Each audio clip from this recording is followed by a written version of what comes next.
Welcome to Security Thursday Leadership and Digital Sovereignty. This is not just about security controls or frameworks, it's about responsibility, clarity, and the decisions that shape how secure an organization really is. Yeah, and today we're fundamentally reframing how you view your entire organization, like from the ground up. Right, because for decades, our whole cultural conditioning around security, it's been tied to, physical borders. Exactly, tangible thing. Yeah, like blinking lights on a server rack in some climate-controlled basement, Yeah. or a literal moat with a drawbridge. Right. You hired guards, you gave out plastic key cards, and you just assumed, if the bad guys are outside the building, the data inside is safe. But we are asking you to internalize a really uncomfortable realization today. That perimeter, it's gone. Completely. It hasn't just moved to the cloud, it has literally dissolved into thin air. You can't just, pull up the drawbridge at night anymore. Because your front door is now, your customer login portal? Yeah. It's the checkout workflow on your e-commerce site. It's the API talking to your logistics partner. Or, it's a remote employee's smartphone on an open Wi-Fi network in a coffee shop in, Berlin. Exactly. You are actively inviting the entire globe to just walk right up and interact with your deepest, most critical business logic. Which is exactly why we're doing a deep dive into Stephen A. Davis's work today, specifically his frameworks on web fraud prevention and the phenomenon of the web application firewall. And just to be absolutely clear on our mission here today, we are not reading a technical manual. No, definitely not. We are not going to sit here and debate, vendor pricing or command line syntax. Right, because buying a piece of software does not solve a structural business problem. It really doesn't. Our mission is to explore why web fraud is now this existential threat to digital trust itself, and why preventing it is basically the purest test of organizational leadership. Yeah, and to really understand the pressure on these vanished perimeters, we have to look at the adversary. And that means we need to completely throw away the Hollywood hacker trope. Oh, yeah. The guy in the dark basement, hoodie up, typing, green code on a black screen. Right, furiously trying to brute force a firewall. I mean, it's great television, but the telemetry data hitting enterprise networks today, it tells a completely different story. It's not a lone renegade anymore, is it? No, not at all. Yeah. It is an industrialized, massively scalable global enterprise. We are talking about multinational cartels. Cartels that operate like Fortune 500 companies. I mean, they literally have HR departments. They do. They have performance reviews. They have customer service desks to help their dark web clients troubleshoot the malware they just bought.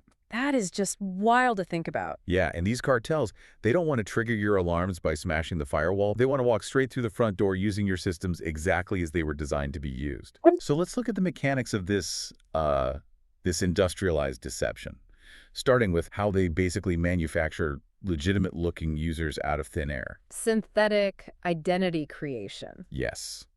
This is maybe the most elegant and honestly terrifying evolution in modern fraud. Okay, walk me through it. Because historically, right, a hacker steals a credit card, buys a TV, and hopes it ships before you call the bank. Right, it was a race against time.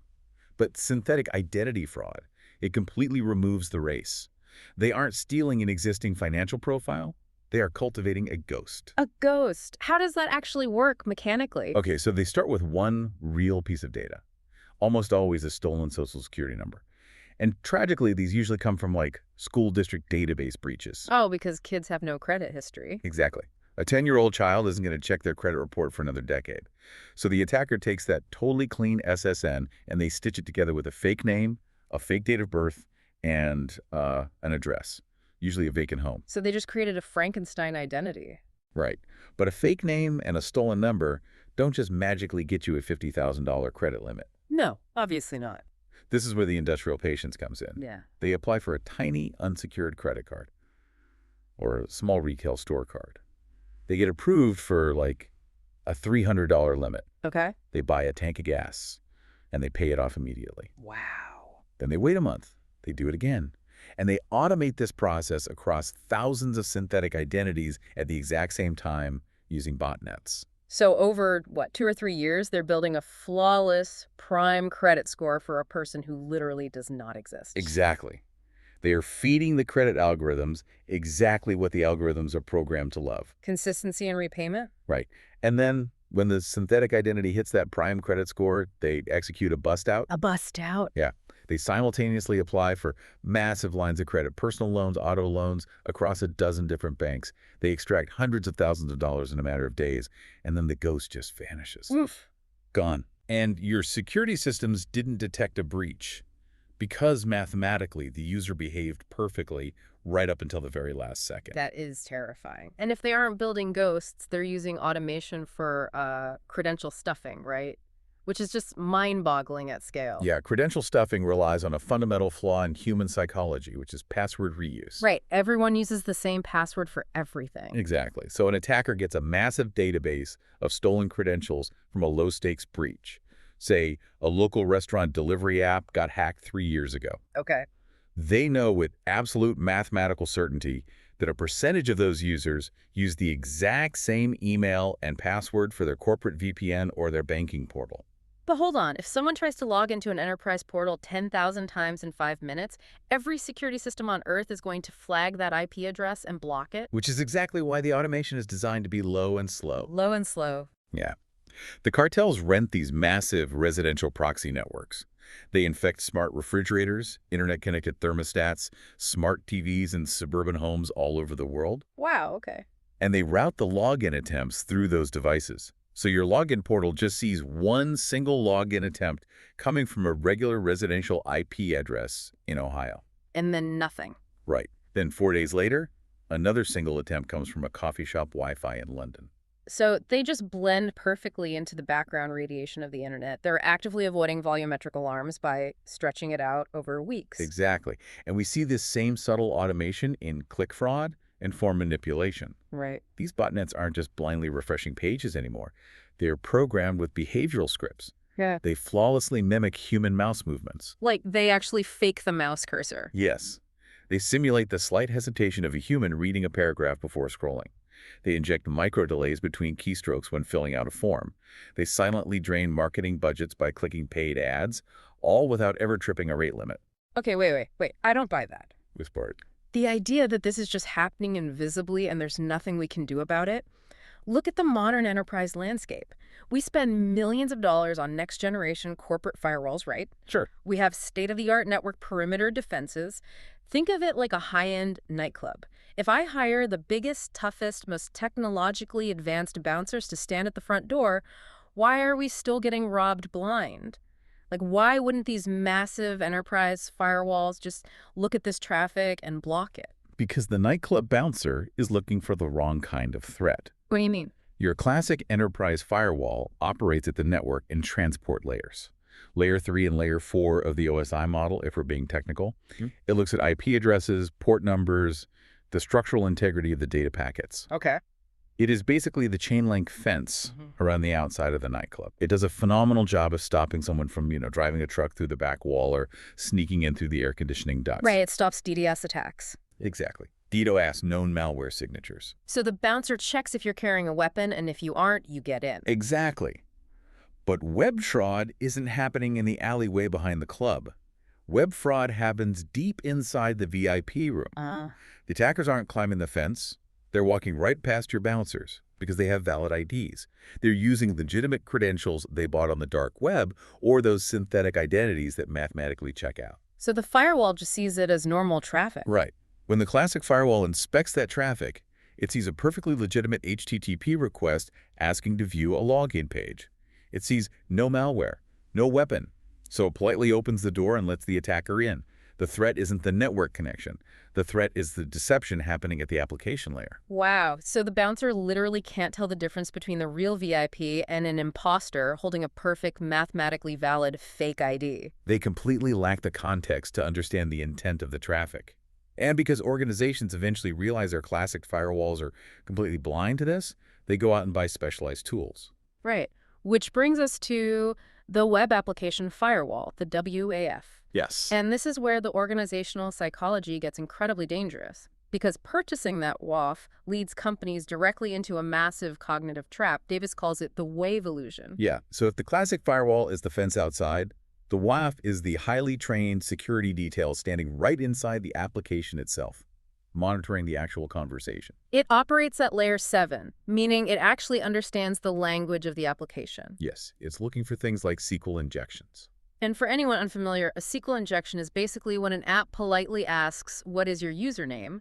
And instead of typing John, the attacker types a raw database command into the text box, like drop table users. Right, and if the app is poorly written, it doesn't read it as a name. It passes that raw command directly to the database, which just executes it and deletes everything. Or dumps all the passwords onto the screen.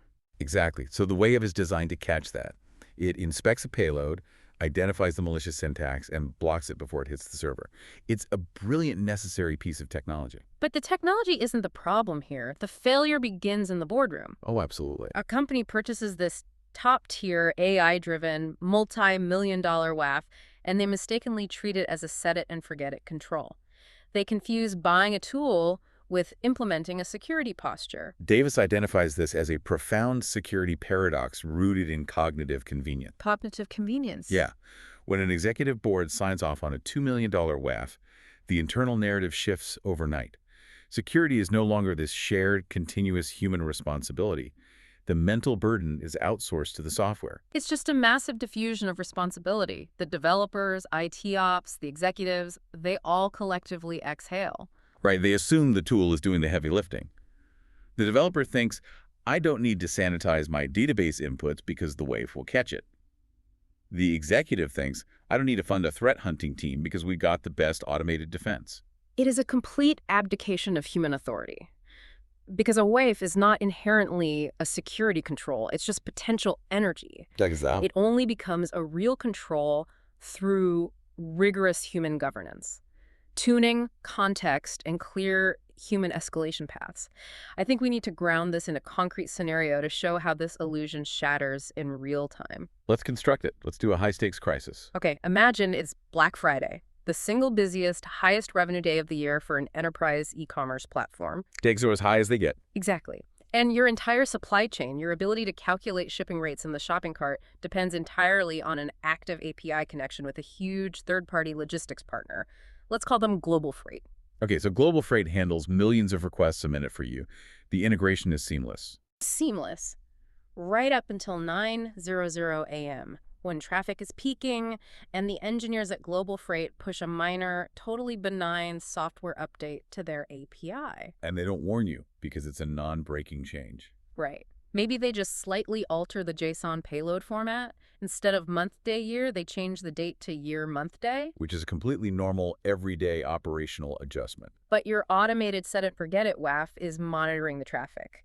It has strict rules about what a Global Freight API response is supposed to look like. Suddenly, it starts getting tens of thousands of payloads with a completely unrecognized date structure. And the WAF lacks organizational context. It can't call the Global Freight engineers and ask what happened. No, it just knows the traffic violates the baseline, so its internal logic takes over. It misinterprets this flood of oddly formatted data as a massive, sophisticated application layer attack. It thinks an adversary is exploiting a vulnerability. Exactly. And it does exactly what it was programmed to do. It instantly severs the connection, drops every single packet from Global Freight. The API connection dies. And just like that, the business stops.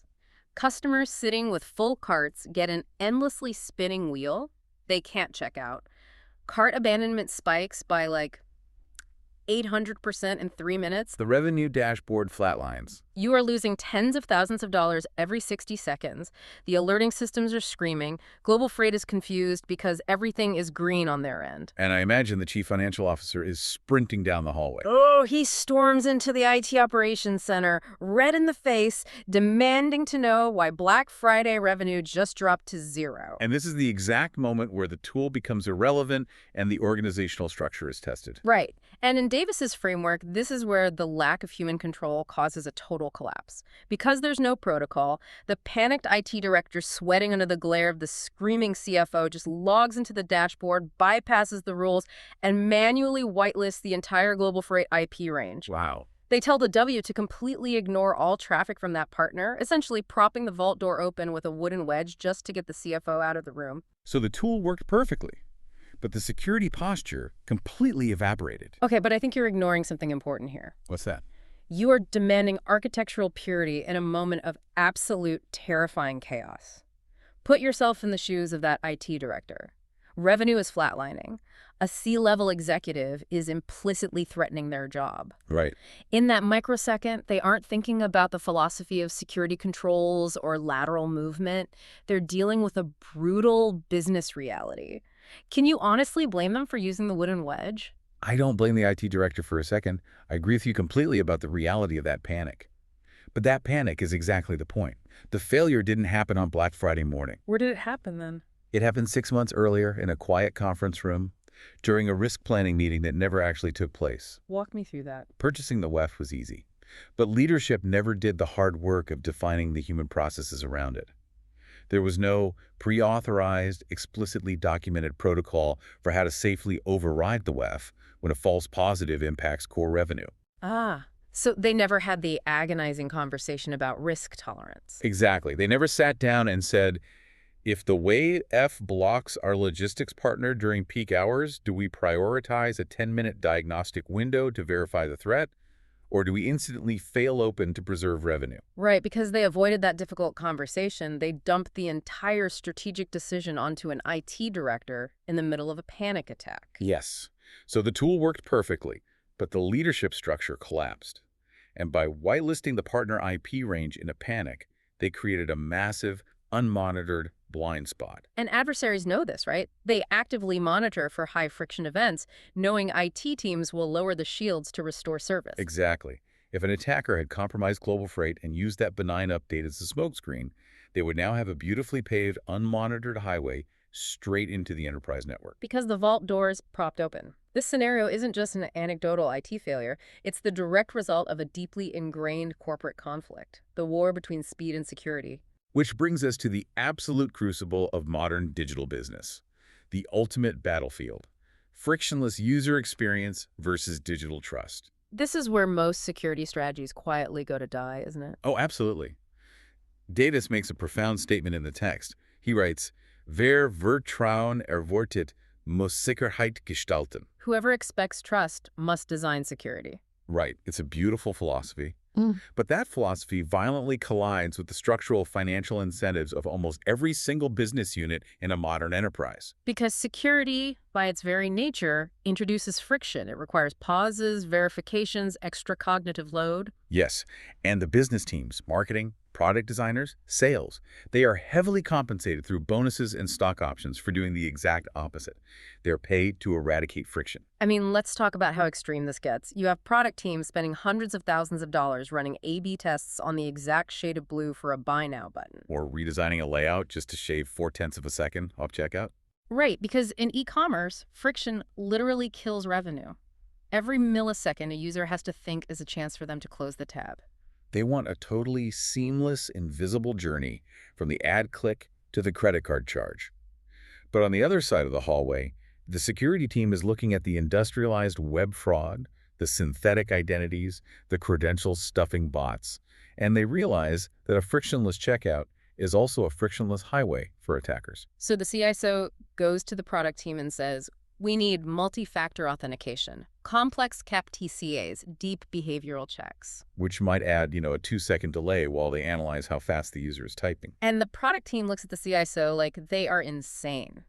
Because that 2-second delay destroys the seamless experience they just spent $10 million building. Exactly. Okay, that sounds good in theory, but what happens in reality? But that assumes people behave rationally, which they don't. What do you mean? I mean, let's look at how this plays out in a boardroom when real money is on the line. Say the security team wins the argument. They add a complex behavioral fraud check to the checkout workflow right before Black Friday. Okay. And suddenly, conversion rates drop by 15%. Real, paying human customers are getting annoyed by the delay, failing the CAF-TCHA, and abandoning their carts for a competitor. So the friction is causing tangible financial damage. Exactly. When the quarterly numbers take a 15% hit, the CEO is not going to applaud the digital trust of the platform. The CEO is going to get slaughtered on the earnings call. In that reality, the CEO is going to march into the Security Operations Center and demand they turn the fraud check off immediately to save the quarter. Revenue always wins in the real world. You can't pay payroll with digital trust. I mean, it's brutal, it's short-sighted, but it's corporate survival. Right? It is entirely brutal. And I'm not going to just neatly resolve that tension because it is arguably the most agonizing choice a modern corporate leader has to make. It's a choice between two Very distinct, severe types of pain on totally different timelines. The immediate financial loss of friction versus the existential brand destruction of a breach. Yes. Let's look at the systemic consequences of the CEO's decision. If the CEO forces the security check off, they save the quarter. They placate the shareholders today. But what happens to the internal culture? It shatters. The CEO is explicitly communicating a value system.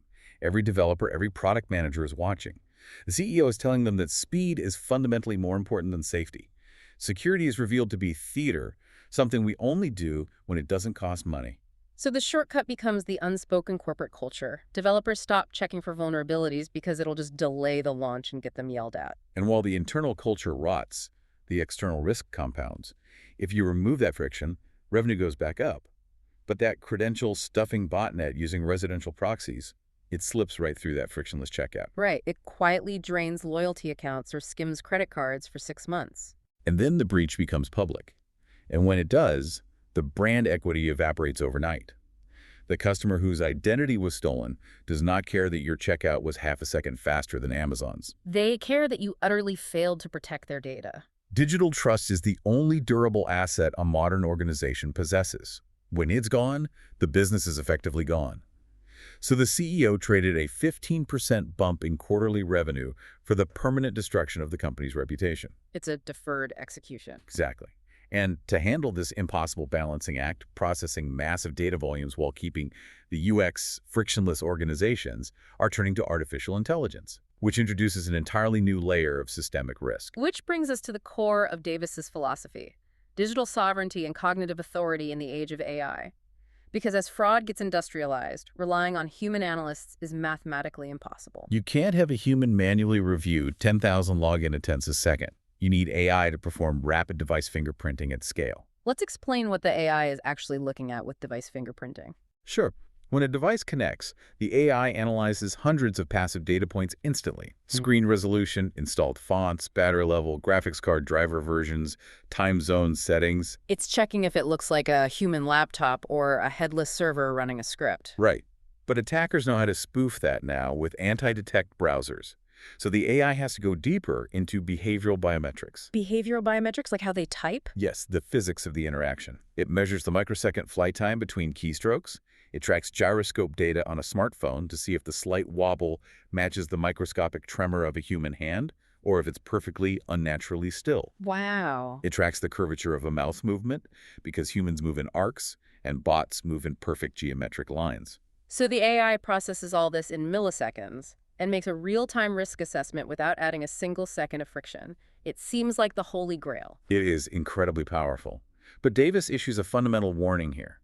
Delegating the processing of this data to an AI must never mean delegating the accountability for the decisions it makes. We really need to redefine digital sovereignty for the listener here, because most executives hear that and immediately think geopolitics, compliance. Right.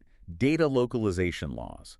Keeping European data on servers physically in the EU, they view it as physical geography. But Davis applies it to the psychological. In an organizational context, digital sovereignty is about cognitive geography. Cognitive geography. I love that term. It is the active, deliberate refusal to surrender your human judgment to a machine, maintaining cognitive authority over your own business operations, even when the machine is faster. Isn't that just idealism? That breaks down under pressure, doesn't it? How so? Think about the volume we're discussing. If a highly advanced AI system processes millions of logs, analyzes biometrics, cross-references global threat feeds, and flashes a definitive green safe badge on a vendor connection, why shouldn't a tired executive working a 60-hour week just trust it? Right, it saves energy. It saves immense mental energy. It keeps the business moving at the speed of modern commerce, demanding that human leaders manually second-guess the AI every single time seems like an impossible bottleneck that will paralyze the company. I hear that completely. The cognitive convenience of trusting the machine is overwhelmingly seductive. It's the same trap as a WF, just wrapped in a better algorithm.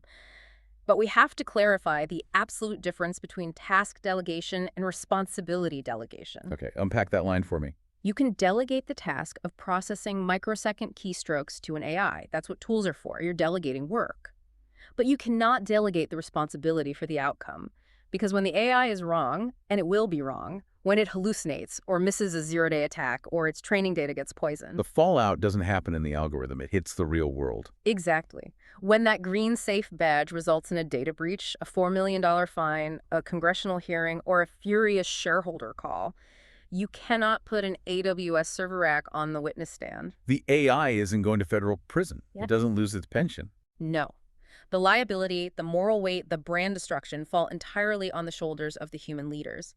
That is what digital sovereignty actually means. It means recognizing you hold ultimate liability, so you must retain ultimate cognitive authority. You have to pause and ask, why does the AI think this is safe? What context is it totally blind to? Exactly. Which leads us to the final and maybe most difficult realization. If buying expensive tools can't save you, if you can't engineer frictionless UX without risk, and if AI can't shoulder responsibility, the only remaining defense is the culture maintained by leaders. Leadership under pressure and the value of silence. Davis argues that true leadership strength is shown in clarity and prevention.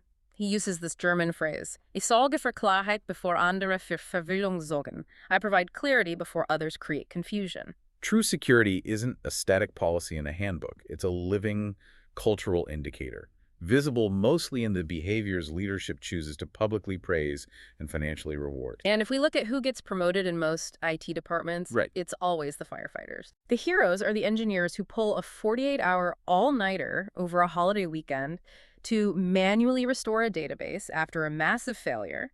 They put the fire out, they get a standing ovation, a massive bonus, and they get promoted. And they deserve praise for the effort.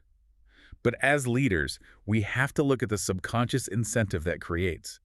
If you only promote firefighters, you subconsciously incentivize the workforce to take risky shortcuts that start fires. Because nobody gets a standing ovation for a quiet weekend where nothing happened. Exactly. This perfectly mirrors our previous deep dives, actually. It really does. I mean, remember episode 8, we discussed the danger of fragmented security islands.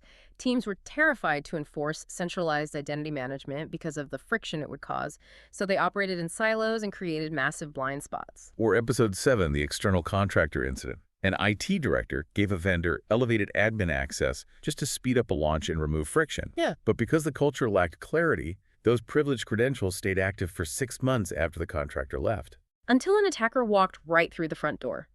Neither of those were technical failures. They were cultural failures under pressure without sovereign leadership. So what does a sovereign leader actually do? They must deeply value, fund, and protect the silence. Protect the silence. The silence is the non-event. Effective threat prevention is inherently quiet. When a global ransomware wave takes down your competitors and your company experiences absolutely nothing, no pagers, no alarms, no downtime, that silence is a monumental victory. But weak leadership looks at that silence and says, why are we spending $5 million on security? Nothing bad happens. Cut the budget and give it to marketing. It's the paradox of prevention. The sovereign leader understands the absence of a crisis is the return on investment. And practically, it requires leaders to pre-decide their risk tolerance. They have to force the agonizing conversations about false positives and security friction before Black Friday arrives. Sit the CFO, CMO, and CISO in a room in May and agree on the protocol. So in November, when the CFO is screaming because the WAF blocked an API, the clarity neutralizes the panic. The IT director follows the protocol. They don't use the wooden wedge. The technical control holds, entirely because the leadership holds. This has been a massive journey into modern digital defense. We've torn down the WAF illusion, faced the cartel-driven reality of web fraud, and looked at the agonizing tension between frictionless UX and digital trust. We reclaimed digital sovereignty as cognitive authority and confronted the need to stop glorifying firefighters and start rewarding silent prevention. It requires a complete paradigm shift. And as we close, I want to leave you, the listener, with a challenge for tomorrow morning. A practical application. Tomorrow morning, open your laptop and look at your beautifully designed frictionless digital front doors. The login screens, the APIs, the checkout flows. Look at them not as a developer or a marketer. Look at them as an attacker. A total shift in perspective. Ask yourself, is that seamless experience actually just a beautifully paved, high-speed highway for automated deception? And more importantly, who in your organization has the courage to stand up in a boardroom and say so out loud? If no one can speak that truth, the tools don't matter. Security is not a control problem, it's a leadership decision.